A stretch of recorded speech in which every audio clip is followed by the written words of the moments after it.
everybody. I just want to check in with you and give you a brief introduction to the peer review process for English 101 and English 102 online. Now, I want to give you also a brief rationale for why you're being asked to do it. But probably the first thing you're thinking, if you know anything about peer review, is you're like, oh my God, I'm being asked to do group work. And I know that students really resent group work. You don't like doing group work. Peer review is a type of group work. You do have a partner in this. And I want you to know that I'm with you. I know that group work can be painful. There are a lot of studies out there that show that group work and specifically peer review are really beneficial to students though. I do need you to go all in and come with me on peer review in order for it to work well.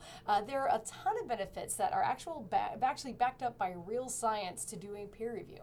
One thing is that it builds your confidence in your work. No matter how good a writer you are, you will benefit from peer review.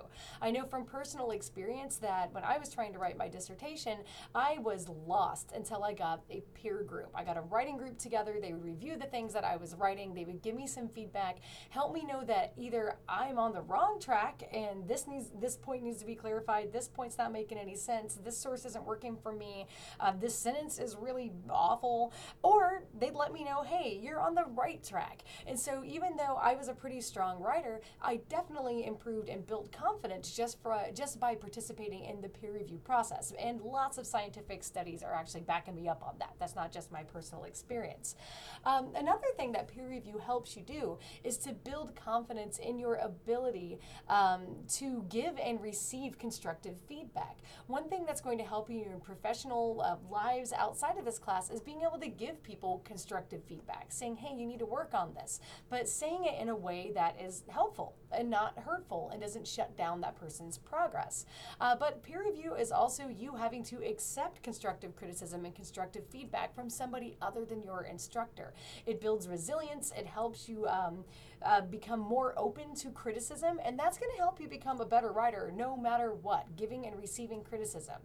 And frankly, peer review really does improve your work, even if you don't have a lot of stuff to change. One reason is because it helps you see how other students have handled the prompt that you've been assigned and how other students have handled the assignment. That's going to help you question your own motivations. Did I do this right? Or did I not? You're going to have to go back to the assignment and look at it and be like, hey, maybe I did something wrong. Even if my essay is really good, I see the way this person's doing it. Or it might help you solidify again and become confident in the work that you've done because you say, you know what? This person wasn't doing this correctly. And because you are able to articulate that, that's going to make you feel much more assured in the quality of your own writing and confidence in your own ability to handle assignment prompts, really complicated ones like some of them that you're getting for this class. Also, articulating strengths and weaknesses in somebody else's writing is going to help you identify strengths and weaknesses in your own writing. So again, even if you are the stronger of the partner one time, it doesn't mean you're not getting anything out of the peer review process. It's going to help you see how effective communication works, and it's going to help you see what it looks like when it doesn't. So when you're looking at someone's essay and you're like, you know what, this isn't really coming through, having a conversation with them about that, giving them some feedback on what's working and what's not, is going to help you hone your skills as an effective communicator, no matter what environment you're writing in, no matter what rhetorical situation you are writing in. And then finally, one of the really practical benefits of peer review is that it forces you to get a draft done before it is due. It forces you to complete a draft with enough time to reflect on it and to revise it as necessary.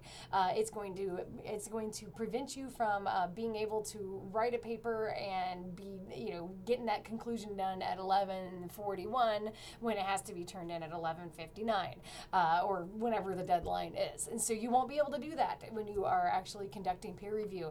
And even though that might seem really cruel, trust me, it's for your benefit. A paper that has gone through the peer review process means at least somebody's looked at it and caught any really obvious errors. It's giving you the chance to look at it again too, to kind of make sure that those little things are done all the way through. So again, finally, even if your partner is really weak, or even if you are the weak partner, because you're going to have different partners for every project, you're going to learn something about writing and communicating from the process of peer review. So please take this process seriously and you're going to see results. Now, by the time you're watching this video, you should have already read the guidelines and instructions for peer review for this class. But if you have not, you need to go back and read them. This video is not about the actual assignment. The assignment prompt is something you should be reading on your own. That assignment prompt is going to walk you through the actual peer review process in this course and how it works and how you're going to be assessed on peer review. You will need to follow those instructions really, really carefully, but the very most important thing is that you must have a complete draft done by the peer review date and the peer review time listed on the assignment sheet and in the course schedule. You may want to rewire your brain right now, and I tell my students to do this, so I'm telling you this right now, to think, my paper is actually due on the day of peer review, so that you are taking this process as seriously as possible, because you must, to get complete credit for peer review, have a complete draft done. What a complete draft looks like, what that means, is listed in that assignment prompt. So go back and look at it so you know what I mean by a complete draft. But basically it means this could be graded. If you were the kind of student who didn't take the time to do peer review or drafting, this would be what you consider a done paper, and that you would turn it in to me. If you do not complete a draft on time for peer review, you can't participate in peer review and you forfeit your points for peer review. So again, go back and read that assignment.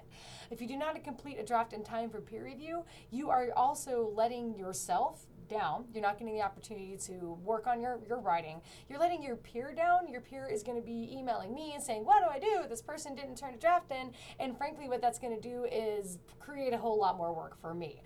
So please don't let us down, or yourself down, or your peer review partner down, or me down, and get the thing done and turned in on time.